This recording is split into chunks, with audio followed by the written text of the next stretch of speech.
네, 우리가 2024년 새해를 맞이해서 오늘부터 8주 동안 이 팔복의 은혜를 함께 나누려고 합니다. 우리가 작년에도 여러분이 기억하실지 모르겠는데 4주에 걸쳐서 하나님 안에서 복 많이 받으십시오라는 그런 말씀을 함께 나눴는데, 우리가 새해가 되면 특히 우리나라는 구정 연휴 설날을 또 새니까 거의 1월, 2월에 걸쳐서 새해 복 많이 받으십시오라는 말씀들을 참 많이 나누는데, 우리가 작년에도 그랬지만 올해도 진정 하나님 안에서 복 받는 인생이란 무엇인지를 우리가 좀 말씀을 근거로 해서 같이 나눴으면 좋겠고, 하나님께서 원하시는 참다운 복을 받았으면 좋겠습니다. 제가 여러 번 강조해서 말씀드렸죠. 우리가 복을 강구하고 복을 받기 원하는 건 지극히 성경적이고 또 지극히 정상적입니다. 그래서 우리나라는 우리나라를 뿐만이 아니라 동서복음을 막론하고 이 복 받는 거에 대해서 사람들이 참 좋아하고, 우리나라 숟가락, 젓가락, 밥그릇 그리고 이불에까지 복복자 써놨고, 새해는 그저 그 조리인가요? 조리도 걸어놓고, 하여튼 다리 떨면은 복 나간다는 등, 하여튼 이 복에 대해서 우리가 참 좋아하고 강조하는데, 복을 우리가 갈망하고 복 받기 원하는 것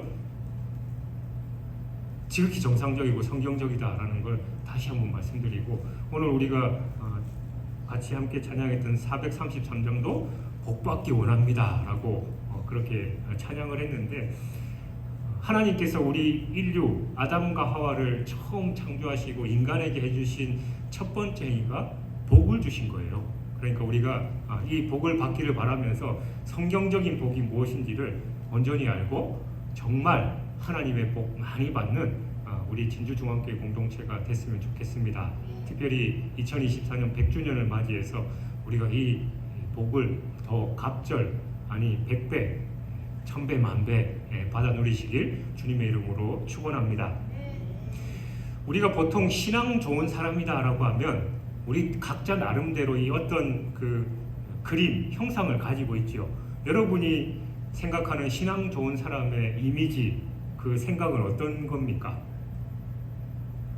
우리가 옛날에 보면은 이 신앙 좋은 사람, 제가 어릴 때만 해도 그 사람들은 왠지 눈빛이 좀 다르고 우리랑 좀 다른 느낌이고, 세상 사람들과는 더더욱이나 그렇고, 교회 안에서 좋은 표현인지 모르겠습니다만 뿔테 검은 안경을 쓰고 그죠, 표정은 늘 온화한 표정을 지으면서 성경을 이 한쪽에 끼고 다니면서 늘 입에서는 습관적으로 주여 주여 할렐루야 할렐루야로 외치던 그런 사람들의 모습이 참 많이 있었죠.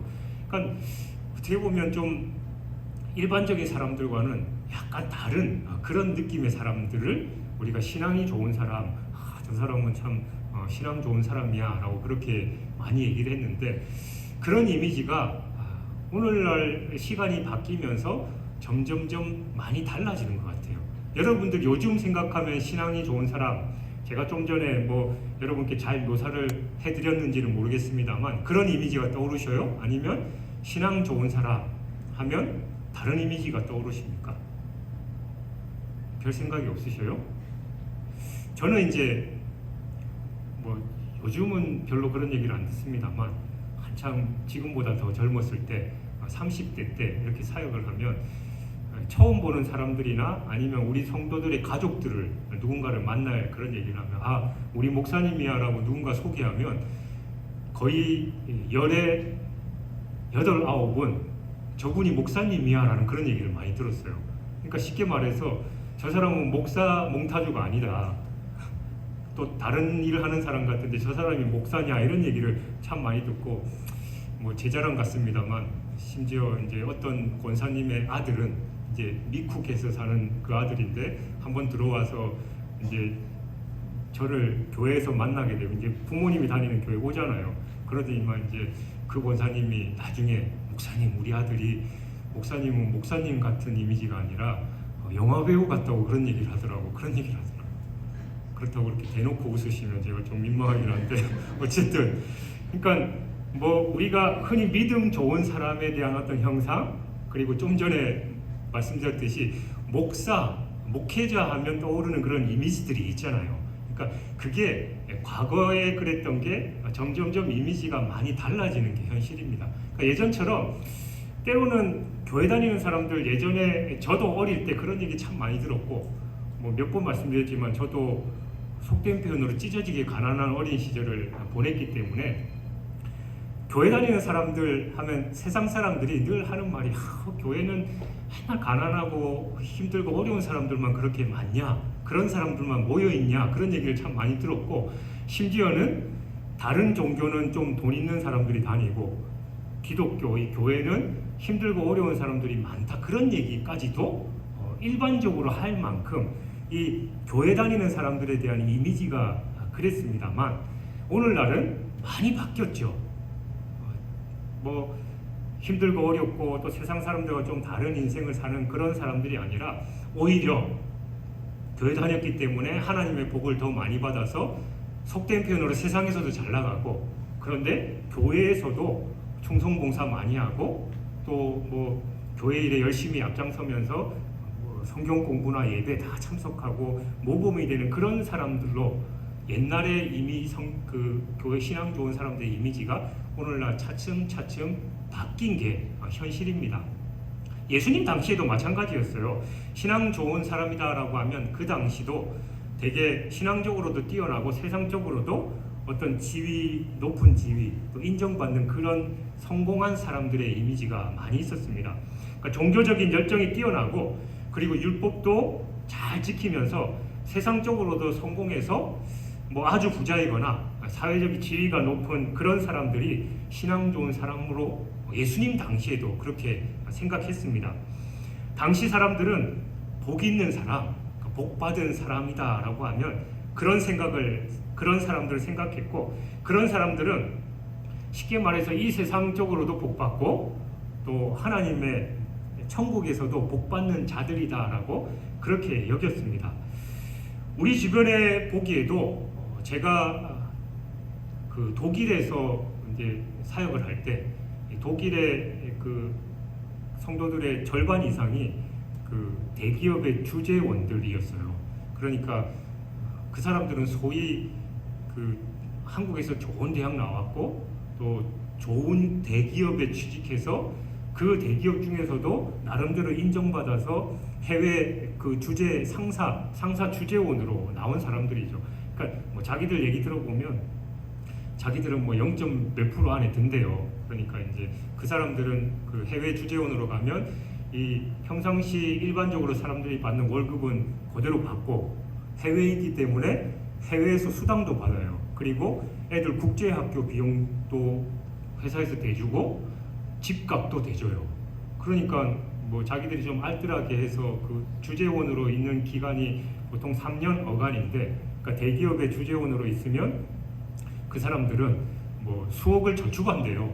왜냐하면 자기 연봉들은 꼬박꼬박 통장에 쌓이고 외국에서 사는 그 비용은 따로 받으니까, 그리고 보너스 받고 성과급 받고 이러면 뭐 하여튼 뭐 그렇대요. 근데 이제 그런 사람들 보면은 우리는 왠지 괴리감이 느껴지고 저 사람들은 우리랑 다른 사람들이다 생각이 되잖아요. 근데 우리가 흔히 그런 사람들 하면 어떻게 해야 됩니까? 드라마나 영화에 보면 이제 돈 많고 뭐 재벌 2세 3세들 보면 안 좋은 표현으로 하면 네 가지가 없고, 좀 좋은 뭐 그냥 좀 유화해서 하면 사람들이 좀 그저 매몰차고 그 인정이 없고 막 그렇잖아요. 이제 그래서 저 사람들은 속된 표현으로 뭐 재수 없어 뭐 이런 식으로 취부해버리는 그런 경우가 많이 있는데, 웬걸 그런 사람들 보니까 신앙생활을 우리보다 더 열심히 하는 겁니다.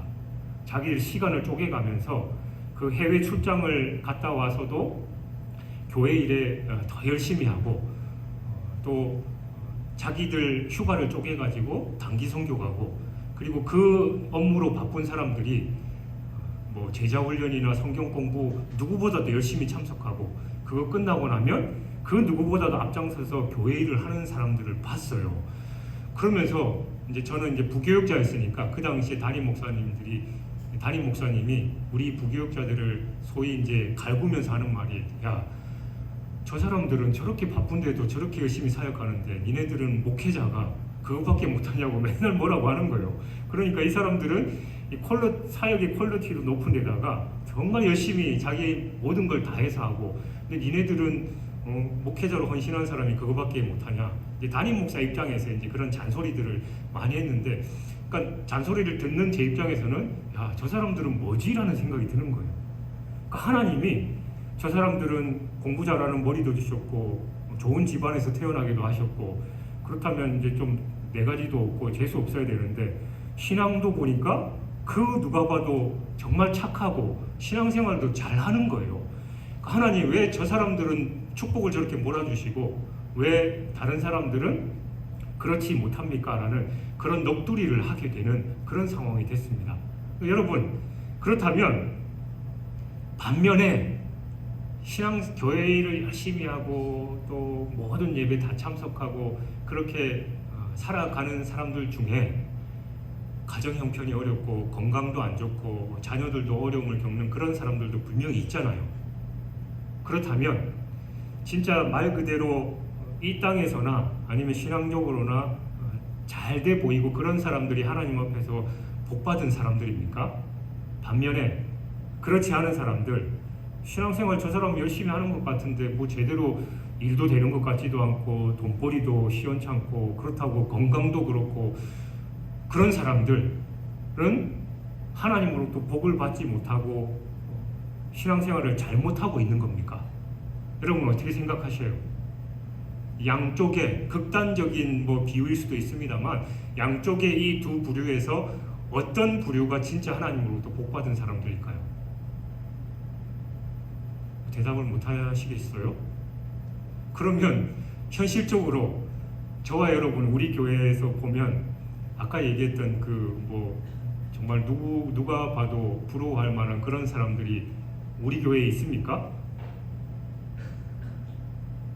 당당하게 접니다라고 손드실 분 계세요?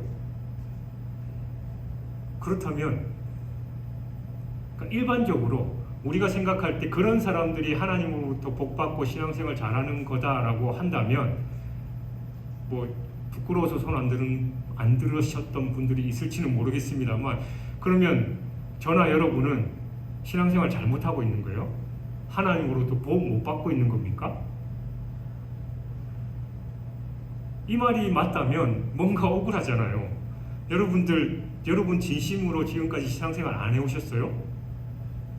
제 개인적으로 목회자에 비유한다면 큰 교회 다니면서 좀 잘 나가는 목사님들, 기독교 방송에도 나오고 책 쓰면은 불이 나게 팔리고 그런 목사님들은 하나님 앞에서 제대로 쓰임 받는 종이고, 저를 비롯해서 저보다 못하다라는 표현이 좀 그렇습니다만, 저 시골에서 남이 도와주지 않으면 밥벌이도 먹고 살기도 힘든 그런 목회자들은 하나님 앞에서 목회를 잘못하고 있는 거고, 근본적으로 그 사람들은 신앙생활을 잘못하고 있는 걸까요? 그 말이 맞다면 뭔가 억울하잖아요. 그러면 나는 그러면 신앙생활을 잘못하고 있다라는 그런 자괴감에 빠져들 수밖에 없는 거 아닙니까? 그리고 이 땅에서도 잘 나가고 신앙생활도 잘하고 착하고 그런 사람들은 우리 주변에도 없는 것 같고, 찾아보면 있기는 있는데 우리랑은 저 거리가 멀고 퍼센테이지로 따지고 보면 기독교인들 중에서도 아까 자기들끼리 하는 말로 0.00 몇 프로 안에 들 텐데, 그러면 하나님은 정말 그 소수의 사람들에게만 축복을 몰아주시고 나머지는 니네들이 살든 말든 관심 없는 분이시냐라는 겁니다. 그러면 우리 입장에서는 그런 하나님이면 믿을 필요 없잖아요. 왜? 우리는 아무리 해도 하나님 복 주시지 않기 때문에. 우리가 제대로 신앙생활 하는 것 같은데 근본적인 차이도 있고, 물론 우리가 제대로 노력하거나 우리가 뭔가를 하지 않아서 그런 경우도 분명히 있기는 하겠습니다만, 어쨌든 보면 뭔가 불공평한 것 같고 일반적이지 않은 것 같은 게 사실이기도 합니다.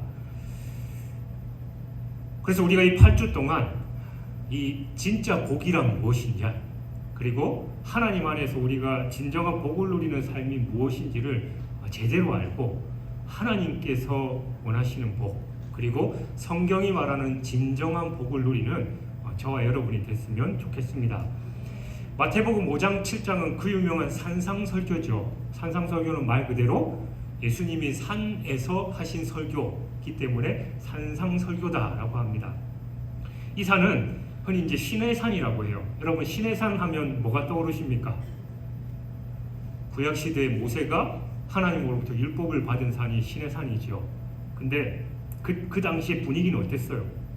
이스라엘 백성들은 그 근처도 가지도 못했고 구름이 그 산을 덮었고 오직 하나님과 모세만, 주변 사람들에게는 뭐 우레와 같은 번개 소리, 막 그런 큰 나팔 소리가 있고 모든 백성들은 밑에서 벌벌 떠는 그런 상황이었습니다. 하나님은 불 가운데로 강림하셔서 두 돌판에다가 십계명을 쫙 새겨주시고 이대로 살아야 된다라고 엄하게 선언을 하셨습니다. 근데 이 신약의 신의 산에서는 어떻습니까? 분위기가 예수님이 산 중턱에 앉으시고 무리들이 모여서 자연스럽게 예수님이 말씀을 증거하시는데, 이 말씀은 너희는 이건 할지어다, 하지 말지어다 라는 강압적인 표현이 아니라 이러이러한 자는 복이 있나니 라는 아주 선하고 유하고 부드러운 표현으로 말씀하시는 겁니다. 그러니까 처음 이 시내산에서 구약에서 하나님 만났던, 우리에게 말씀을 주셨던 그 하나님, 그리고 신약에서 시내산에서 말씀을 주시는 육신이 되신 하나님, 인간의 몸으로 오신 그 예수님께서 하신 말씀은 사실 내용은 똑같아요. 그러나 분위기가 완전히 바뀐 그런 상황입니다. 산상설교는 그 담고 있는 사상이 아름답고 숭고해서 천국 복음의 대헌장이다라고 말합니다. 그러니까 예수님은 산상설교를 시작하시면서 먼저 8복, 8가지 복에 대해서 말씀하고 계신데, 이것을 통해서 진정으로 복받은 사람들은 어떤 사람이고 진정으로 하나님 나라에 속한 자들은 어떤 자들인지에 대한 명확한 정의를 내리고 계십니다. 그런데 8복에 해당하는 자들은 우리가 아까 말씀을 드렸듯이 세상적인 기준으로 볼 때 복받은 사람들과는 거리가 완전히 멉니다. 거기에 해당하는 사람들은 뭐 검은 태안경을 끼고 쉰 목소리로 할렐루야 이런 그런 부류의 강한 종교색을 가진 그런 사람들도 아니고, 신앙이 좋으면서도 세상적으로 가장 뛰어나고 또 성공적인 삶을 살고 있는 그런 사람도 아니었습니다. 예수님은 이 복 있는 사람을 통해서 스스로 천국 백성이 부족함이 없다라고 믿는 자들을 스스로가 점검하게 하셨습니다. 마태복음은 마치 천을 짜듯이 예수님의 이 생애와 교훈을 번갈아 가면서 기록하고 있는데, 이거에 참 중요한 의미가 있습니다. 적어도 이 저자 마태는 하나님 나라 복음에 있어서 예수님의 생애와 예수님의 가르침을 뗄래야 뗄 수 없는 관계임을 강조하고 있는 건데, 다시 말해서 예수님의 이러한 생애가 있는 이유, 그리고 이 공생애를 통해서 우리에게 뭔가를 보여주시려고 하는 그 이유가 바로 그 나라 백성들인 우리로 하여금 예수님께서 가르치신 그 삶을 살도록 하기 위해서라는 뜻입니다. 그러니까 예수님께서 그냥 말씀으로만 하시지 않고, 또 구약에 처음 율법을 주셨던 그 하나님처럼 너희는 이걸 하면 안 돼, 이렇게 해야 돼 라고 강조하신 게 아니라 인간의 몸을 입고 이 땅에 오셔서 실질적으로 그 삶을 보여주시는 것은, 말씀은 듣고 말씀을 들으면서 넙적 엎드려서 뭐 그렇게 하겠습니다라고 말로만 하는 게 아니라 진짜 그 말씀을 삶으로 살아내는 게 중요하다라는 것을 몸소 가르쳐 주시기 위해서 하셨다라는 거예요. 그러니까 마태가 주장하는 게 바로 그거다라는 거죠. 그래서 예수님께서 세례 요한에게 이같이 하여 모든 의를 이루는 것이 마땅하니라 라고 말씀하신 것처럼, 우리도 이 말씀을 실천함으로써 하나님의 의를 이루어야 한다라는 거죠. 마태복음에서 의라고 하는 것, 이 로마서에서 사도 바울이 강조하는 의라는 개념은 좀 다릅니다. 우리가 그 수요 예배 때 로마서 1장부터 11장까지 해서 계속 이신칭의, 이신득의에 대해서 그 의에 대해서, 복음에 대해서 많은 말씀을 나눴죠. 그러니까 거기에 의라는 개념하고 마태복음에서 말하는 의의 개념은 다르다라는 거예요. 로마서에서 말하는 그 바울이 말씀하는 그 의는 믿음으로 말미암아 받는 이 법정적인 개념입니다. 사실은 우리는 의롭지 못해요. 의는 없나니 하나도 없다라고 성경이 말씀하는데, 로마서에서 말씀하는 의는 너네는 의롭지 않다. 너네는 죽어 마땅한 죄인이다. 그러나 너희 죄를 예수 그리스도께서 십자가의 은혜로 구원하셨고 그 죄를 덮어주셨기 때문에 그 보혈로 말미암아 너희를 의롭다라고 선언한 거다라는 그 의고, 그러니까 그런데 이 마태복음에서 말하는 의는 하나님의 뜻이라고 생각하는 것을 실천하고 순종하는 의미에서 의인 거예요. 그러니까 쉽게 말해서 윤리적이고 실천적인 개념이 이 마태복음에서 말하는 의입니다. 그러니까 예수 그리스도의 십자가의 은혜로 구원받은 백성, 그러니까 우리는 이 하나님의 은혜, 그 하나님의 의로 말미암아 구원을 받았죠. 그러니까 그 의는 나랑은 상관없이 하나님께서 선언해 주신 의인데, 그렇다면 이 마태복음에서 말하는 의는 뭐냐? 그런 의롭다라고 인정받은 사람이 그 의를 나타내려고 하는 그 의가 우리의 삶에서 나타나야 되는데, 그게 바로 우리의 삶에서 행해져야 한다라는 그 실천과 또 윤리적인 개념을 강조하는 게 마태복음에서의 의다라는 겁니다. 그리고 우리는 십계명과 이 팔복과의 이 관계를 생각해야 되는데, 1절에 보면 대단히 히브리적인 표현이 나와 있어요. 산에 올라가 앉으시니 제자들이 나와왔다. 그러니까 이것은 유대인들에게 있어서 랍비들이 자리에 앉아서 가르치고 배우는 사람들은 서서 듣는 것이 이 유대 사회의 일반적인 방법이었습니다. 그러니까 말씀에 대한 존경의 의미가 있는 거죠. 우리는 지금 저는 서 있고 여러분은 앉아 있지만 그 당시에는 반대였어요. 행하는 사람이 앉아있고 나머지는 다 서서. 그래서 오늘날 일반적으로 교회에서 특히 이제 성경 봉독할 때는 우리 하나님의 말씀을 읽겠습니다 하면 모든 성도들이 일어나서 그 말씀을 받는 경우도 있는데, 어쨌든 그런 말씀에 대한 존경의 의미를 담아서 그 당시에는 그렇게 하는 게 일반적인 문화였습니다. 그러니까 회당에서 랍비들이 앉아서 가르치는 의자를 특별히 이 모세의 의자라고 부르기도 했는데, 그뿐만이 아니라 또 2절에 보면 입을 열어 가르쳐 이르시되라는 것도 유대적인 표현이에요. 물론 다른 사람들에게 뭔가를 가르치려고 하면 입을 여는 게 당연합니다. 그러나 유대인들은 이 어떤 중요한 가르침에 대해서 청중들의 기대감을 주려는 목적으로 입을 열어 가르치기 시작했다라는 그런 표현을 자주 썼습니다. 그러니까 무엇인가 엄청난 말씀들이 쏟아지기를 시작했고, 또 우리는 오직 그의 입에만 주목해야 된다라는 그런 의미가 강하다라는 거죠. 그러니까 그 당시에 뭐 입을 열어 가르치기 시작했다라고 하면 유대인들에게는 저 입을 주목해서 그 가르침을 들어야 된다라는 그 문화가 일반적이었다라는 거죠. 그리고 우리가 특히 이제 성경에서 예수님께서 하신 말씀 중에 진실로 진실로 너희에게 이르노니 이런 표현들이 있잖아요. 이건 진짜 그 유대인들의 개념에서 좀 죄송한 표현입니다만 진실로 진실로 너희에게 이르노니라는 이 말씀을 할 때 유대인들의 개념은 입 닥치고 들어, 이런 개념이 있어요. 그러니까 진실로 진실로 너희에게 이르노니라고 예수님께서 말씀하시면 그건 뭐 아무것도 필요 없고 그냥 무조건 듣고 순종해야 된다라는 그런 의미가 강하다라는 거니까 오늘 이 말씀이 바로 그런 분위기다라는 겁니다. 그러나 예수님께서 40일을 금식한 것이나 그 후 산에서 사람들을 가르치기 시작한 것을 통해서 유대인들은 능히 예수님과 모세를 비교할 만했습니다. 그리고 마태도 은근히 예수님과 모세를 비교해서 보여주는 그런 의도가 있어요. 아까 얘기했지만 모세는 구약시대에 시내산에서 율법을 받았고 예수님은 시내산에서 바로 하나님의 그 말씀을 가르치고 계시기 때문입니다. 하나님 나라로서의 이스라엘은 모세가 시내산에서 이스라엘 백성들로 대표되는 그 시내산에 올라가서 율법을 받아온 데서부터 시작되는 거예요. 모세는 산에서 하나님의 말씀을 받아가지고 내려왔죠. 그리고 예수님은 친히 하늘에서 내려오신 자로서 하나님의 말씀을 이스라엘 백성들에게 전하고 있는 겁니다. 그러니까 예수님께서 유대 땅에 오셔서 하나님 나라의 복음을 증거하셨습니다. 그리고 그 하나 앞에는 하나님 나라에 들어가기 위해서 많은 사람들이 지금 몰려들었습니다. 여기서 이 제자들이 나왔다라는 건 예수님의 12제자만 나왔다라는 표현이 아니라 하나님 나라에 들어가기 위해서 예수님을 말씀을 듣고 따르려는 그 모든 사람들이 나왔다라고 우리가 이해해야 됩니다.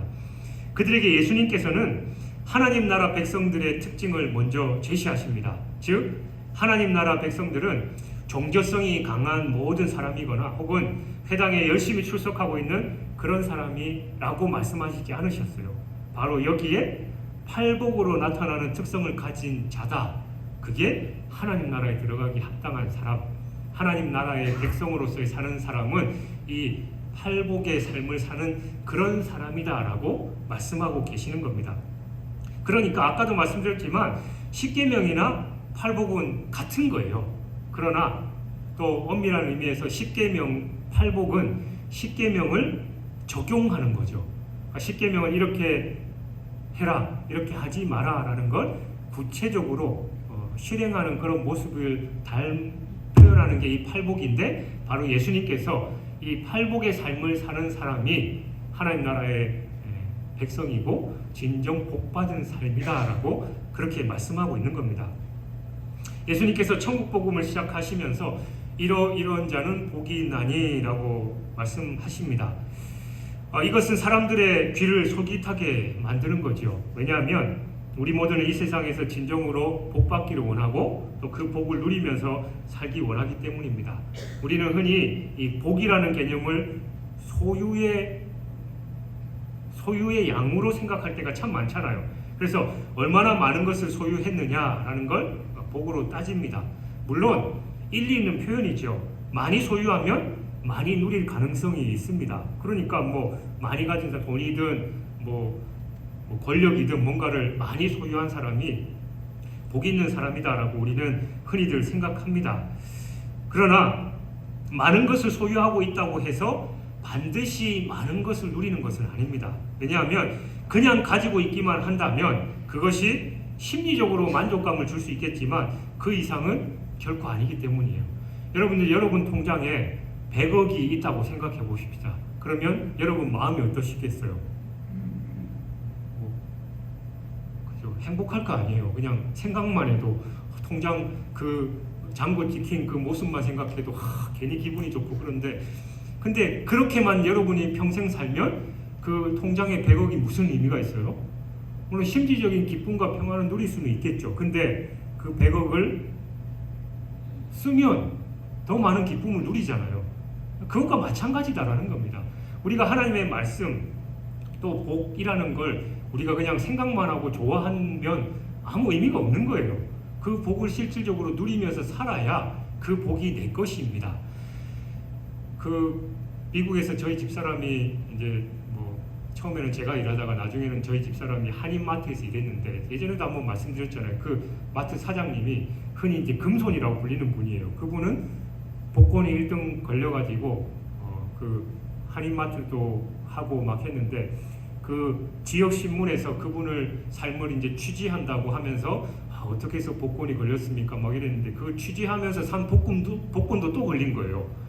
그런데 이분이 어쨌든 돈도 많고 그 지역에서 부자로 소문났는데, 이분이 얼마나 구두쇠고 짠돌이냐면 옷도 정말 허름한 거 입고 다니고, 그리고 먹는 것도 자기가 한국 마트도 하고, 한국 마트는 요즘도 우리 저 큰 대형마트 마찬가지로 그 당시에 지금 거의 한 20년 전이니까 한국 마트라고 해도 작지만 그 안에 식당이나 이런 것도 다 들어있는 그런 마트예요. 그러면 자기 거니까 얼마든지 그 안에 것만 먹어도 되잖아요. 근데 거기서 컵라면 하나 먹고, 그리고 이분이 술 좋아하니까 소주에다가 그냥 그 컵라면만 먹고 이제 그렇게 산 거예요. 근데 참 안타깝게도 그분이 그 마트 2층 사무실에서 갑작스럽게 돌아가신 거예요. 심장마비로. 그러니까 평생 그렇게 벌벌 떨면서 아꼈는데 그 많은 돈을 제대로 써보지도 못하고 그렇게 돌아가셨으니 누구 좋은 일 시켰습니까? 남은 가족들이 그냥 그 재산 가지고 이제 난리 난 거죠. 그렇다라는 겁니다. 그러니까 많은 돈이든 내가 직접 사용하고 그걸 써야만 내게 유익이고 한 거지, 그냥 통장에 뭐 100억이든 1000억이든 있는 거 마음으로 막 나는 부자야 이러고 있으면 아무 의미가 없다라는 겁니다. 그래서 예수님께서 우리가 어떤 것을 얼마나 많이 붙들고 있느냐 하는 것이 아니라 어떻게 사용하면 가장 바르고 아름답게 사용하는 것이냐, 누리는 것이냐라는 걸로 바로 복의 개념을 말씀하고 있어요. 그러니까 예수님께서 오늘 팔복을 말씀하시면서 가장 먼저 복 있는 자다라고 말씀하시는 자는 심령이 가난한 자입니다. 그러니까 영적으로 가난한 자라고 얘기하는데, 여기서 예수님이 왜 그냥 가난한 자라고 얘기하지 않으시고 심령이 가난한 자는 복이 있다라고 말씀하시는 거냐? 도대체 가난한 자와 심령이 가난한 자의 개념이 뭐가 다르냐라는 건데, 유대인들 역시 가난한 자를 싫어했습니다. 그러니까 어떤 사람이 왜 가난하냐고 물으면 그들은 무능하고 게으르고 하나님의 말씀대로 살지 않아서 복받지 못했기 때문이다라고 그렇게 대답했습니다. 이런 점에서 오늘날 우리가 생각하는 신앙생활 잘하고 복받는 사람의 이미지와 비슷하지요. 우리나라 사람들은 재물을 복이라고 오래전부터 생각했습니다. 그리고 가난한 자들은 무능하고 게으르고 또 복받지 못한 자다라고 그렇게 생각했습니다.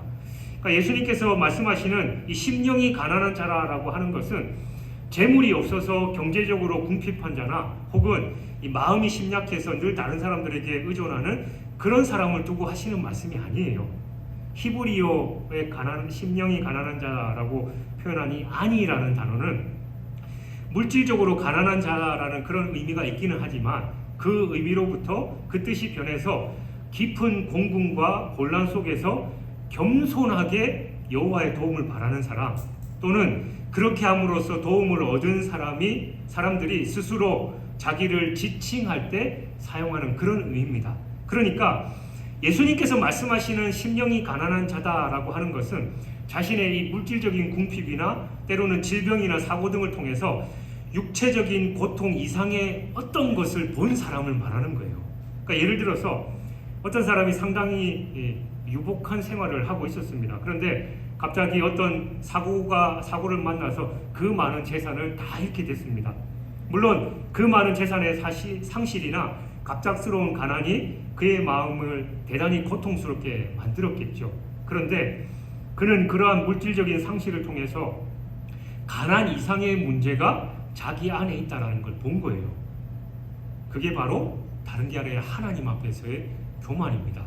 내가 그래 하나님보다 내 물질과 내 사회적인 지위를 더 의지했구나. 그러면서 그게 물리적으로 자기 의지와는 상관없이 다 잃어버렸을 때 비로소 그거 없으니까 힘들고 어렵다, 나는 정말 미치겠어 라는 그런 괴로움과 고통을 넘어서서 그 속에 더 깊은 거, 내 중심에 그래 내가 이런 걸 하나님보다 더 의지했구나 라는 그런 마음을 느끼게 되는 거, 그게 바로 심령이 가난한 자다라고 표현하는 겁니다. 여러분 욥의 얘기 잘 아시잖아요. 욥이 얼마나 많은 복을 누렸습니까? 누가 봐도 하나님께서 인정하시는 의인이었지만 그 사탄이 시험하면서 그 모든 것을 다 빼앗아 갔을 때 욥은 그것으로 인해 처음에 고통스러워하다가 나중에 본질적인 깨달음을 얻게 되잖아요. 바로 그게 심령이 가난한 자다라는 겁니다. 자신의 어려움을 통해서 더 깊은 곳에 있는 본질적인 문제를 보게 되는 거예요. 시간이 많이 갔는데 저는 이 말씀을 묵상하면서 제가 너무 은혜를 받았어요. 아까 처음에 얘기했듯이 내가 목회를 하면서 정말 하나님께서 내게 복 주시고 내가 진실하게 성실하게 하면 하나님께서 복에 복을 더하셔서 또 목회에 큰 열매도 있게 하시고 또 제게 능력이 나타나서 예수님이 그러셨잖아요. 제가 저를 위해서 늘 기도할 때 그래요. 저는 예수님보다 더 큰 일을 하게 해주십시오 라는 그런 기도를 하는데 예수님이 그렇게 말씀하셨잖아요. 웃으시면 안 돼요. 여러분들도 하실 수 있습니다. 그래서 저는 저를 위해서 그렇게 기도합니다. 그럼 예수님이 하신 사역이 뭐예요? 복음을 전하시고 가르치시고 질병을 고치셨잖아요. 그래서 하나님 저도 그런 사역을 하게 해주십시오. 예수님보다 더 큰 사역을 하게 해주십시오라고 늘 기도를 해요. 엘리사가 엘리야를 바지끄댕이 잡으면서 갑절의 은혜를 달라고 했던 것처럼 저도 이제 그런 은혜를 구하는데 암만 기도해도 그런 은혜가 안 임하는 거예요. 제가 말씀을 전하면은 성도들이 은혜 받기는커녕 이상한 소리가 들리고 저놈의 목사는 그런 설교를 한다라는 얘기를 하지 않나. 저는 진심을 다해서 성도를 대하고 그들을 위해서 기도하고 목회를 하려고 하는데 목사가 어땠다는 이런 얘기를 들으니까 짜증이 나고 하기가 싫은 거예요. 하나님 왜 그렇습니까? 라고 했는데, 그러면서 이제 제가 이 말씀을 이번 주간에 계속해서 묵상하면서 제 중심에 정말 하나님의 은혜를 온전히 느끼게 된 게 뭐냐면, 내가 생각하는 거, 아까 얘기했듯이 하나님으로 복받은 사람, 저는 목사니까 하나님께서 저를 귀하게 사용하시고 이 시대에 그러면 정말 큰 목회하면서 보면 저 연 목사님이나 사람들이 추앙하고 또 은혜 받고 제 설교 말씀을 통해서 그 사람이 막 변화되고 뒤집어지고 제가 손 얹고 기도하면 귀신이 떠나가고 질병이 고침받고 이런 걸 뭔가 생각하면서 그런 목회를 꿈꾸고 있는데, 현실은 너무 차이가 많이 나니까 하나님 왜 저는 그렇습니까? 이런 마음이 드는 거예요. 그러면서 복 얘기 제가 시작했지만, 저도 사실 이 팔복에 대해서 말씀을 준비하면서 정말 죄송한 표현입니다만 그냥 제 스스로는 별 기대를 안 했어요. 그러니까 성도들에게 성경적인 복을 알려주고 그래야 된다라고 했는데, 하나님께서 제 마음을 움직이시더라고요. 야, 네가 생각하는 복이 뭐냐? 그래, 그런 복 사람들이 그렇게 생각하지만 그게 아니다. 그러니까 여기서 머무는 게 아니라 말씀드렸듯이 내 어려움과 내 고통과 이걸 통해서 내 중심을 보게 하시는 거예요.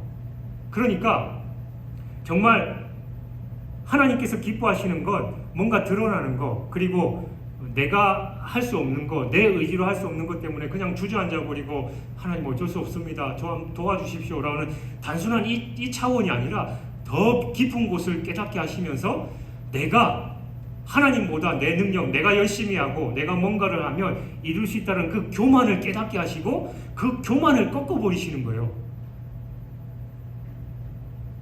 그래서 성령께서 우리에게 하시는 최초의 사역이 무언가 하면 내 안에 있는 죄성을 보게 하시고 내 안에 있는 무기력함, 무능함을 보게 하시는 겁니다. 여러분이 생각하는 신앙생활 잘하고 또 당당하고 세상적으로 인정받는 사람들 이미지 어떠셔요? 세상에서 좀 잘 나가고 그 어떤 것보다도 당당하면서 밝고 쾌활한 그런 이미지를 생각하시잖아요. 저도 그렇게 생각했어요. 아까 예배 전에 어떤 목사님이 저보고 목사님 좋은 일 있으세요? 라고 물어보더라고요. 그래서 아니요, 왜 그러세요? 그러니까 얼굴이 좋아 보인대요. 그러니까 제가 이번 한 주 은혜를 많이 받았거든요. 제 스스로 말씀을 준비하면서. 그래서 광채가 났는지는 모르겠습니다만 어쨌든 제가 깨달은 게 그거라는 거예요. 그러니까 하나님께서는 내가 뭔가를 할 수 있고 내가 열심히 하고 그렇게 하면 복 받겠지, 내가 어떤 걸 누릴 수 있겠지, 내가 생각하는 그걸 달성할 수 있겠지라는 그 생각을 하나님이 애초에 끊어버리시더라고요. 야, 그게 아니야. 그건 목회가 아니야. 그건 진짜 복이 아니야. 내가 아무것도 할 수 없다라는 걸 인정하고 철저하게 하나님의 주권을 인정하는 게 진정한 복이야. 그게 심령이 가난한 자야 라는 그걸 깨닫게 하시더라고요. 저는 그 전에 심령이 가난한 자 하면 내가 어쩔 수 없으니까 하나님 미치겠습니다, 도와주십시오, 저는 못합니다 라고 그렇게 그냥 불쌍하고 그런 심령이 가난한 그런 정도로 생각했는데, 하나님은 그것보다 더 깊은 단계를 요구하시는 거예요. 모든 걸 다 내려놓고 내가 할 수 없고 내 것을 걷어가셨기 때문에 내가 그런 고백을 하는 게 아니라 그것을 통해서 진짜 하나님의 마음을 깨닫게 하시는 거. 그래서 하나님께서 그걸 안 주시는 겁니다. 그러니까 욥이 계속해서, 그는 의인이었지만 하나님께서 주신 그 복을 계속해서 누렸다면 더 깊은 것을 깨닫지 못했겠죠. 그러나 하나님께서 원하시는 건, 하나님께서 여러분의 삶에서 때로는 물질적으로 또 인간관계 때문에 건강으로 어렵게 하시는 건, 내가 그걸 보고 있으면서 그게 없어져서 괴로워하면서 하나님께 더 의지하는 게 아니라 그것보다 더 깊은 곳, 내가 이걸 통해서 하나님을 만나기를 원하시는구나. 내 물질을 걷어가시고 내 건강을 뺏어가시고 인간관계에 어렵게 하시고 또 우리 가족의 어떤 문제를 통해서 내가 그것 때문에 괴롭고 힘들고 어려운 일에만 머무르는 것이 아니라 그것보다 더 깊은 곳을, 내 중심, 하나님을 인정하고 하나님을 만나려고 하는 그 간절한 마음, 그게 바로 심령이 가난한 자입니다. 그런 자가 복이 있다라고 하시는 거예요. 왜 그래요? 그냥 잘 먹고 잘 사고 누가 봐도 인정받는 그런 삶이 복받는 삶이고 그냥 거룩하고 행복한 삶인데 하나님 왜 그게 아니라 정말 나 자신은 아무것도 아님을 깨닫게 되고 저 밑바닥까지 내려가가지고 하나님 도와주십시오. 그냥 신음조차 못 내는 그런 아픔 속에 있는 게 하나님께서 심령이 가난한 자이고 그런 자가 복이 있다라고 하시느냐. 왜냐하면 그럴 때 하나님이 일하시기 때문입니다. 여러분 물질 있고 건강하고 여러분들 관계 좋고 또 세상에서 잘 나가면 여러분 하나님 의지하셔요? 여러분 돌아보십시오. 100명 중에 99명은 다 그 속에서 빠져 있습니다. 그래서 하나님께서 처음에 복을 주셨지만 그게 진짜 복이 아니라 하나님과의 관계를 끊어버리는 거예요. 물질 때문에 하나님께 매달리고 하나님을 찾기보다 그 물질의 풍요로움을 누리기를 바빴고 인간관계가 좋아지면 하나님 앞에 기도하고 하나님 만나기를 하나님의 그 도우심을 구하기보다 그 사람들과 즐기기에 바빴잖아요. 내 자녀손들이 잘 되면 그 기쁨 때문에 그 가족들과 좋아서 그 가족들 늘 생각하고 그랬는데 그게 어려워지면 어때요? 그 가족 내 가슴에 품고 내 자식 품고 있지만 더 깊은 곳에 하나님께 간구하잖아요. 그러니까 하나님은 바로 그걸 원하시는 겁니다. 그런 자가 진정 복이 있는 겁니다. 여러분 하나님이 여러분의 물질을 왜 걷어가십니까? 건강에 왜 어려움을 얻게 하십니까? 인간관계 왜 어렵게 하시나요? 여러분이 그토록 바라는 돈 그리고 명예 그리고 인간관계 왜 하나님은 지긋지긋할 정도로 기도하는데 안 주십니까? 그거 주면 여러분 망하기 때문이에요. 그거 주면 여러분들 딴 길로 새길로 새기 때문에 하나님이 안 주시는 겁니다. 더 깊은 곳 하나님의 은혜를 구하고 진짜 내가 그냥 어쩔 수 없이 하나님 한 분만으로 만족합니다. 이런 고백이 아니라 내 진짜 중심에서 하나님 욕과 같이 주신 이도 하나님이시오 거두어 가시는 분도 하나님이십니다. 내가 아무것도 없어도 오직 하나님만을 의지합니다라는 그런 마음을 갖고 있으면 하나님은 하나님의 모든 것을 쏟아 부어주십니다. 그게 진짜 복이라는 거예요. 여러분 이 땅에서 잘 나가는 사람들 뭐 있어 보이고 0.001%의 사람들 부러워하지만 그 사람들 그냥 그 복 받은 게 아닙니다. 그 사람들 얘기 들어보면 그 사람들도 진짜 이 깊은 곳에 가서 하나님의 은혜를 간구했고 하나님을 만나는 그런 경험이 있었기 때문에 욥이 처음 받았던 그 복보다 갑절로 복 받았던 것처럼 그런 복을 누리고 있는 거예요. 여러분 그러니까 하나님 뭔가 잘못된 거 아닙니까? 왜 저 사람들은 복 주시고 나는 이 모양 이 꼴로 살게 하십니까? 라는 넋두리가 아니라 그 속에서 더 깊이 내려가셔서 하나님의 은혜를 구하고 하나님을 만나서 진정 마음이 심령이 가난해져서 하나님의 복을 누리는 저와 여러분이 되시길 주님의 이름으로 축원합니다.